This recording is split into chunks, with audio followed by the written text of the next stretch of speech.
27 अगस्त 2003 कश्मीर घाटी छावनी में तब्दील हो चुकी थी। भारत के प्रधानमंत्री अटल बिहारी वाजपेयी श्रीनगर के दौरे पर थे। सुरक्षा एजेंसियां हाई अलर्ट पर थीं। सुरक्षा इतनी कड़ी थी कि वहां कोई परिंदा भी पर नहीं मार सकता था। लेकिन इन सब से बेखबर एक साधारण सी साइकिल पर मौत सवार होकर वाजपेयी जी की तरफ बढ़ रही थी। एक आदमी पारंपरिक कश्मीरी कपड़ों में साइकिल पर पैडल मारता हुआ आगे बढ़ रहा था। वो प्रधानमंत्री के काफिले से महज 1 किलोमीटर दूर था। तभी उसके सामने बीएसएफ का एक नाका आया। उसने बड़ी चालाकी से जवानों की आंखों में धूल झोंकने की कोशिश की। वो लगभग नाका पार कर ही चुका था कि तभी एक जवान की नजर उसकी मुट्ठी पर पड़ी। उसकी मुट्ठी अजीब तरह से कसकर जकड़ी हुई थी। जवान की छठी इंद्री जागी। उसने आवाज दी, रुको! उसे एक आवाज ने इतिहास बदल दिया। वो शख्स घबराया गया और उसी घबराहट में उसने साइकिल वहीं छोड़ी और भागने लगा। लेकिन बीएसएफ के जवानों ने उसे दबोच लिया। जब उसकी तलाशी ली गई तो सच सामने आया। उसके पूरे शरीर पर विस्फोटक लिपटे हुए थे। वो एक चलता फिरता मानव बम था। उसे इंटेरोगेशन के लिए ले जाया गया, जहां पर बीएसएफ के इंटेलिजेंस ने जब उसे 3rd डिग्री दी और घंटों तक पूछताछ की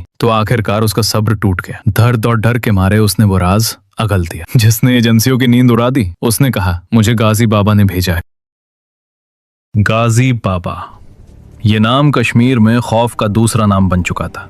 जैश-ए मोहम्मद का कमांडर और 2001 में भारतीय संसद पर हुए हमले का मास्टरमाइंड। पाकिस्तान के बहावलपुर से आया यह आतंकी इतना क्रूर था कि 1990 के दशक में उसने कश्मीरी पंडितों का नरसंहार किया। 2001 में विधानसभा पर हमला हो या अमरनाथ यात्रियों की हत्या, हर लाश पर गाजी बाबा के दस्तखत थे। ये वही गाजी बाबा था जिसने मसूद अजहर को छुड़ाने के लिए कंधार विमान हाईजैक की साजिश रची थी। ये सिर्फ एक आतंकी नहीं बल्कि पाकिस्तान की खुफिया एजेंसी ISI का कश्मीर में सबसे बड़ा मोहरा था। वो खुद को कश्मीर का उसामा बिन लादेन मानता था। उसकी सुरक्षा इतनी कड़ी थी कि वो हमेशा 10 हथियारबंद आतंकियों के घेरे में चलता था और सोते वक्त भी अपने शरीर पर बारूद से भरी जैकेट, सुइसाइड वेस्ट पहने रहता था। उसे जिंदा पकड़ना नामुमकिन था और मारना शेर के मुंह में हाथ डालने जैसा। लेकिन गाजी अगर हैवान था तो उसका काल बनकर आए BSF के जांबाज अफसर नरेंद्र दुबे। दुबे पिछले कई महीनों से गाजी की परछाई का पीछा कर रहे थे। जब उन्हें पता चला कि पकड़ा गया साइकिल वाला गाजी का खास आदमी अंसर है तो दुबे ने उससे पूछताछ शुरू की। अंसर ने बताया कि गाजी का एक ठिकाना है। दुबे ने तुरंत वहां रेड मारी, लेकिन गाजी वहां से निकल चुका था। दुबे खाली हाथ लौटने वालों में से नहीं थे। उन्होंने उस इलाके की छानबीन की और एक कारपेंटर बढ़ई को पकड़ा जो अक्सर गाजी के ठिकाने पर जाता था। दुबे ने उस कारपेंटर की आंखों में आंखें डालकर बस एक सवाल पूछा, गाजी कहाँ है? कारपेंटर समझ गया कि अगर सच नहीं बताया तो खैर नहीं। उसने कांपते हुए एक पता बताया, नूरबाग, श्रीनगर। 30 अगस्त 2003 सुबह के 3 बज रहे थे। नरेंद्र दुबे अपने 3 सबसे भरोसेमंद साथियों त्रिवेदी, हिमांशु और विनु चंद्रन के साथ नूरबाग की उस 3 मंजिला इमारत के बाहर खड़े थे। पूरी बिल्डिंग को BSF ने घेर लिया था। यह करो या मरो का मिशन था। ऑपरेशन शुरू हुआ। टीम दबे पांव अंदर घुसी। Ground floor clear, first floor clear. Second floor पर एक औरत मिली जो गाजी की पत्नी सादिया थी। उसे सुरक्षित बाहर किया गया। अब बची थी तीसरी मंजिल। सीढ़ियां चढ़ते वक्त हर जवान की सांसें थमी हुई थी। उन्हें पता था कि ऊपर मौत उनका इंतजार कर रही है। दुबे ने तीसरी मंजिल का दरवाजा खोला। एक नजर में कमरा खाली लगा। दुबे का माथा खनका। क्या गाजी फिर भाग गया? दुबे गुस्से में पलटे ही थे कि उनकी नजर कमरे में लगे एक बड़े शीशे पर पड़ी। उस कमरे में दीवार पर एक आदमकद शीशा लगा था। एक जवान धीरे से आगे बढ़ा। जैसे ही उसने शीशे को छूने की कोशिश की, शीशा अपनी जगह से हिल गया। वो शीशा नहीं, एक छलावा था।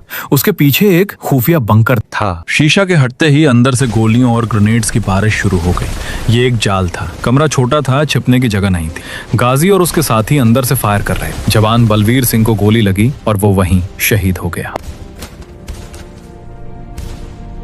अपने साथी को गिरता देख नरेंद्र दुबे के अंदर का फौजी जाग उठा। गोलियों की बौछार के बीच दुबे पीछे हटने के बजाय आगे बढ़े। तभी उन्होंने अपनी गन का ट्रिगर दबा दी। आतंकियों की 2 गोलियां दुबे के पेट को चीरती हुई निकल गईं। खून पानी की तरह बहने लगा। लेकिन गिरने से पहले लगभग बेहोशी की हालत में दुबे ने अपनी पूरी मैगजीन उस खुफिया कमरे के अंदर खाली कर दी। दुबे को अस्पताल ले जाया गया। दुबे के घायल होने के बाद BSF के जवानों ने उस घर पर कहर बरसा दिया। ये अब एनकाउंटर नहीं, एक जंग थी। गाजी बाबा अंदर से लगातार ग्रेनेड फेंक रहा था। 10 घंटे, पूरे 10 घंटे तक बारूद बरसता रहा। BSF ने कसम खा ली थी कि आज इस इमारत से कोई भी आतंकी जिंदा बाहर नहीं जाएगा। मोर्टार और रॉकेट लॉन्चर से उस इमारत को खंडहर में बदल दिया गया।